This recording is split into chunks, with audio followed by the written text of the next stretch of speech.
Hello, everyone. Welcome back to Speakeasy Daily Conversations.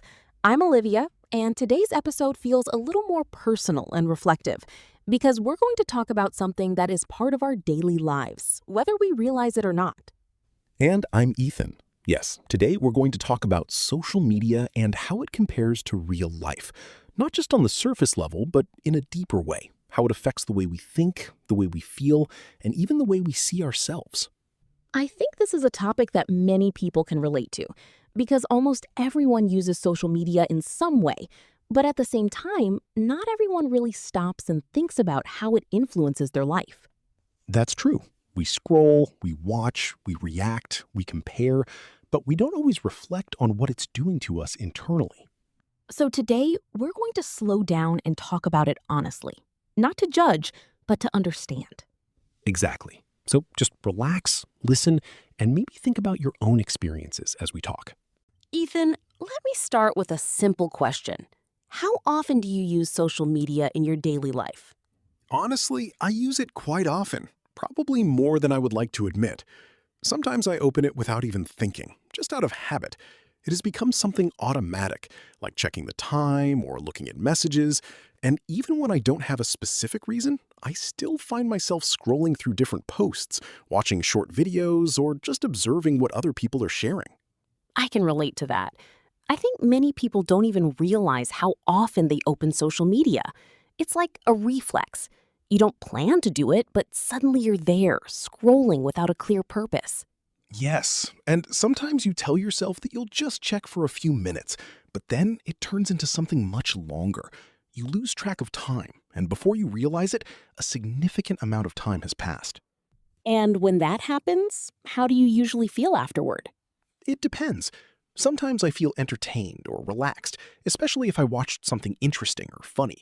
But other times, I feel like I wasted time, like I could have done something more meaningful instead. That's very honest.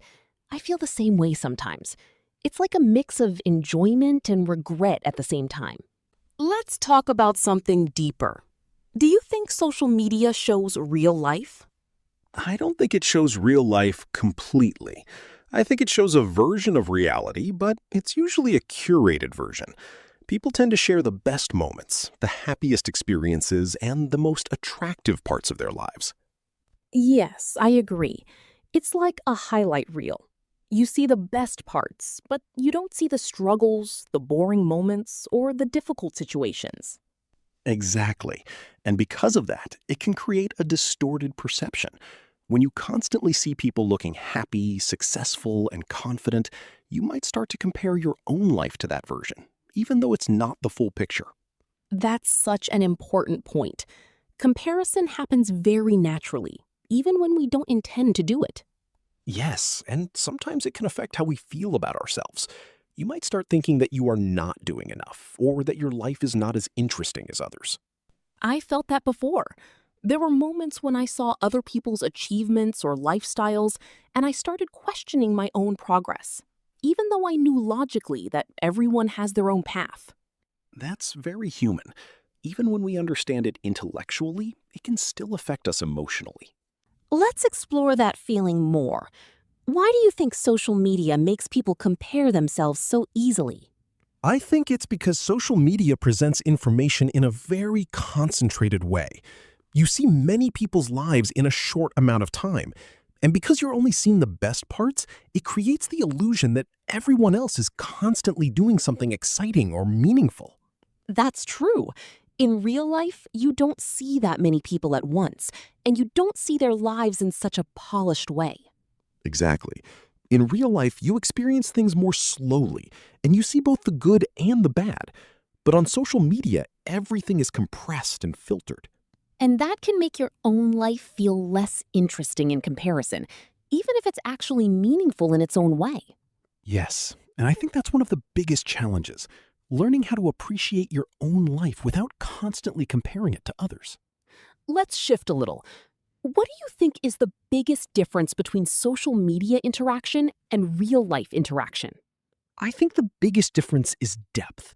In real life, conversations tend to be more meaningful and more personal. You can see the other person's expressions, hear their tone, and feel the emotion behind their words. That's very true. There's a sense of presence that you can't really get online. Yes, and in real life, conversations often develop naturally. They evolve based on reactions, emotions, and shared experiences. While on social media, interactions can feel more surface level. You like something, you comment briefly, but it doesn't always lead to a deeper connection. Exactly. It's more about quick reactions rather than meaningful exchanges. But at the same time, social media also has positive sides, right? Of course, it allows people to stay connected, especially when they are far away from each other. It also gives people a platform to share ideas, learn new things, and express themselves. Yes, I've learned a lot from social media. There are many educational and inspiring contents that can actually be very helpful. Exactly. So it's not about saying that social media is bad. It's about how we use it and how aware we are of its effects. Let's imagine a situation. Someone says, I feel like social media is making me feel worse about myself. How would you respond? I would respond in a calm and understanding way. I might say, I understand how you feel. Social media can sometimes create unrealistic expectations, and it's easy to compare yourself to others. But it's important to remember that what you see online is not the full reality. That's a very supportive response. And I would probably add, maybe you can try to take a break for a while, or limit the time you spend on it. Sometimes stepping away can help you reconnect with your own life and your own progress. I like that. It's not about completely avoiding it, but about creating balance. Let's talk about balance. How can someone balance social media and real life?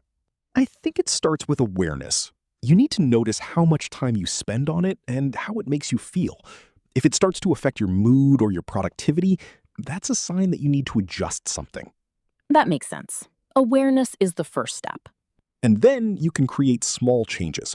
For example, setting limits, being more intentional about what you consume, or making time for real-life activities that bring you joy. I think real life experiences are very important. Spending time with people, having real conversations, doing things that make you feel present. Yes, because those experiences create deeper satisfaction compared to just scrolling. Before we end, I want to ask you one final question. If you had to choose, which one is more important? Social media or real life? For me, real life is definitely more important. Social media can be useful and enjoyable, but it should never replace real experiences, real relationships, and real emotions. I completely agree. Social media is just a tool, but real life is where everything truly happens. Exactly. And I think the key is not to reject social media, but to use it in a way that supports your real life, not replaces it. Let's reflect on what we talked about today. Yes, Social media shows a version of reality. but not the full picture. It can inspire you. But it can also make you compare. Real life is slower. But it's deeper. So next time you scroll, Be aware. be mindful. And don't forget to live your own life. All right, everyone. Thank you so much for being here with us today. Keep practicing, keep thinking, and keep growing. And remember, Your real life matters more than what you see online. see you in the next episode of Speak Easy, Daily Conversations. Take care.